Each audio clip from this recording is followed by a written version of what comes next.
Hello, I am Dr. Mahesh Shah, practicing in Villeparle, Mumbai for last 30 years. I am attached to Hinduja Khar, Bharti Aragunidhi, Brahma Kumari, Criticare and British Candy hospitals. Today, I am going to talk about thromboembolic disorders and its management.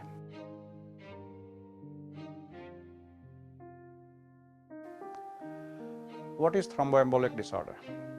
When a blood clot forms inside the blood vessel or inside the heart's chamber and impairs the flow of blood in various organs, it's known as thrombotic disorder. When a blood clot is formed at one place and travels into the bloodstream to the other area of body, for example, if it is formed inside the heart and travels into the brain, if it is formed inside the leg and travels into the lung circulation, it is known as embolism. So thrombosis and embolism are serious disorders. They are very common. Your heart attack, paralytic stroke, deep vein thrombosis, pulmonary embolism, all these disorders are thromboembolic disorders.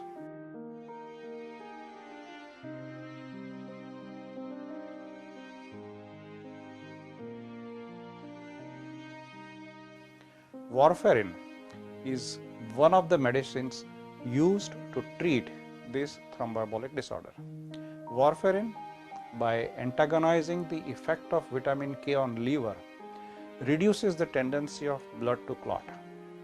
Now, as you know, blood clotting is important for everyday activities. While you are shaving, if there is a small cut,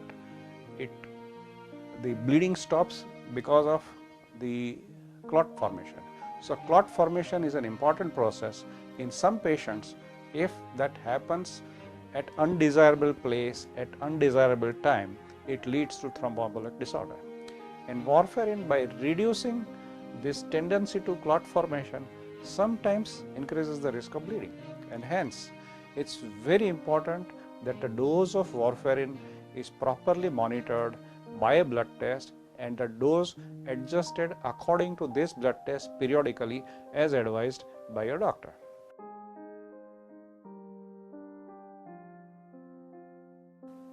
Now, the most important test for evaluation of the dose of warfarin, whether it is accurate or not, and periodically to adjust the dose of warfarin, is known as prothrombin time international normalized ratio. In short, it is known as PT-INR. Normal values in normal person is less than 1.2, but in patients, for example, patients who have the artificial devices placed inside the heart, for example, patients who have valves which are replaced in the heart, to prevent the clot formation on them, warfarin is given. The value of international normalized ratio, PT-INR, in this group of patients is maintained between 2.5 to 3.5. If the values fall below 2.5 significantly for a significant length of time, the patient has a risk of clot formation. And if the value goes above 3.5 considerable number of times for a considerable duration of time, then the patient runs the risk of increased chances of bleeding from various places.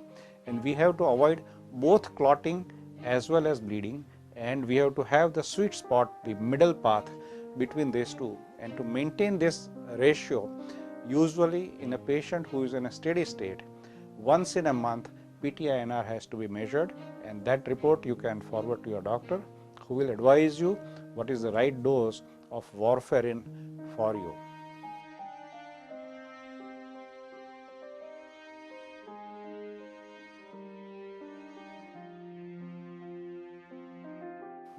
What are the important points which need to be brought into the knowledge of your doctor before warfarin is prescribed?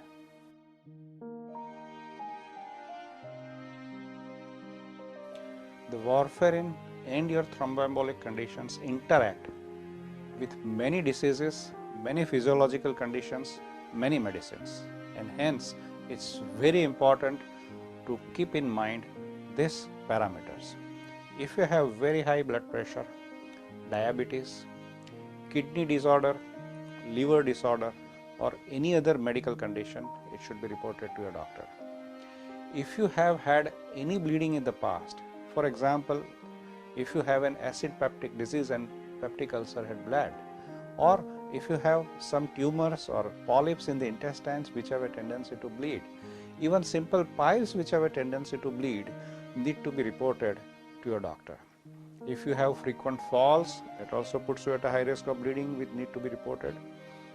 If you are on any medication, all list of medications from all specialty of doctors, whether it is your dentist, orthopedic surgeon, your psychiatrist, your family physician, your cardiologist, everything must be meticulously reported to the doctor, who would take into consideration all these factors and make necessary changes in the therapy.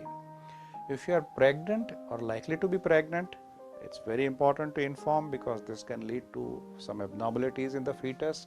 If you are breastfeeding, then also it's important, because this medicine gets secreted into the fetus, into the milk, and it gets transmitted to the fetus, to the child, and the child also can have the effect of warfarin, which might need monitoring, or the doctor might advise you alternative to warfarin. So this points should never be forgotten before you start warfarin.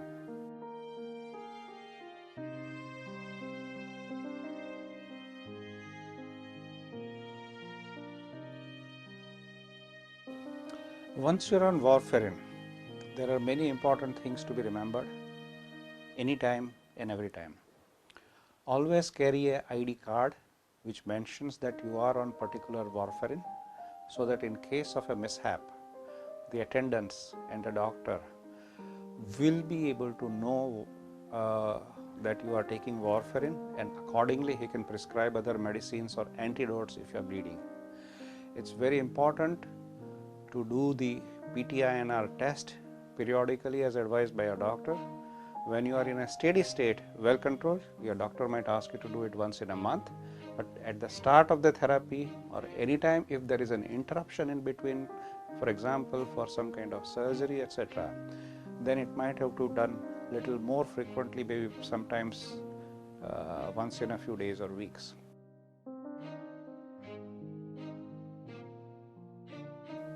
It's very important to maintain a proper healthy diet. Certain dietary items interfere with warfarin. For example, if you take a lot of vitamin K containing food, vitamin K which is found in green leafy vegetables, if there is a drastic change, then the effect of warfarin change. So it's important to maintain roughly a constant dose of vitamin K intake. Do not take pomegranate, cranberry juice, etc., which affect the metabolism of warfarin in the liver. Alcohol is a big no-no. Do not try to become pregnant without the knowledge and advice of your doctor. If you want to become pregnant, your doctor will tell you what all precautions to take months before you can plan for a family. Avoid any kind of sports or activities which are likely to lead injury, which also includes you should not fight with your spouse. Remember that.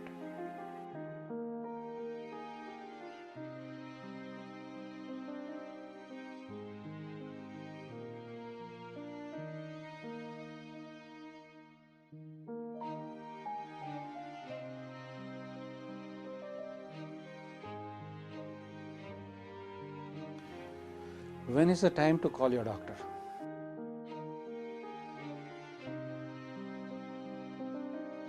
If you miss the dose within a few hours, maybe up to 8-10 hours, you can take the missed dose.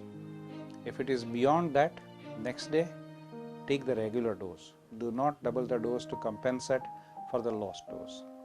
In case if you injure yourself, particularly if your head is banged, it's very important that your doctor examines you for any early signs of intracranial bleeding or bleeding inside the head, because that can be very dangerous.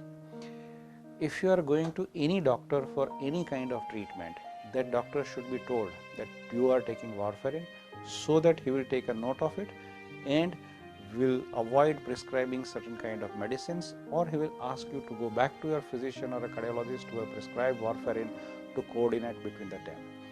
If there is any significant illness like significant diarrhea, serious vomiting, or a serious infection, this is also time when you should contact your doctor, and he will guide you how to adjust this complexity of warfarin dosages. The commonest and most important, most serious side effect of warfarin therapy is bleeding. Certain bleeding you will be very easily recognizing, and obviously you should report it to your doctor. For example, if you have bruising or multiple bruising, the bruise which keeps on growing, or unusual number of bruising happening at a site where you do not remember any injury had occurred, so very minor injuries causing bruising. Any cuts which bleeds for a longer than expected period. Normally if you have a cut on the beard or cut while cutting the vegetable, it would stop within a minute or two, but if it persists for a longer period, compress it, contact your doctor, because you might need antidote to warfarin. If you cough up blood, or if you pass red stool in the blood, it's going to be very obvious, you will definitely report. But sometimes the cough in the blood in the vomiting may be altered, because the blood gets digested in the stomach, and in the vomiting, if it is a coffee ground color of the vomit, that's also an important sign of bleeding. Similarly, a black tarry stool is also a sign of an altered blood. You are bleeding somewhere in the intestine, and the blood, after getting digested and mixed with the stool, becomes black and tarry. So that also needs to be reported. Any unusual bumps, painful swellings in any of the muscles, could be a hidden blood clot inside those areas, need to be reported. And if there is a very small amount of bleeding occurring from your intestine, sometimes you may not see any direct blood or indirect or altered blood, but your hemoglobin can go down, and where that you can get extreme fatigue, weakness, dizziness. All those things need to be reported to your doctor immediately. Sometimes if there is a necrosis of the skin becomes dead, a small part of the skin becomes dead, or your fingertips becomes unusually bluish or blackish in color. These are few of the very important signs. Do not ignore it. Do not delay in reporting these signs to the doctor.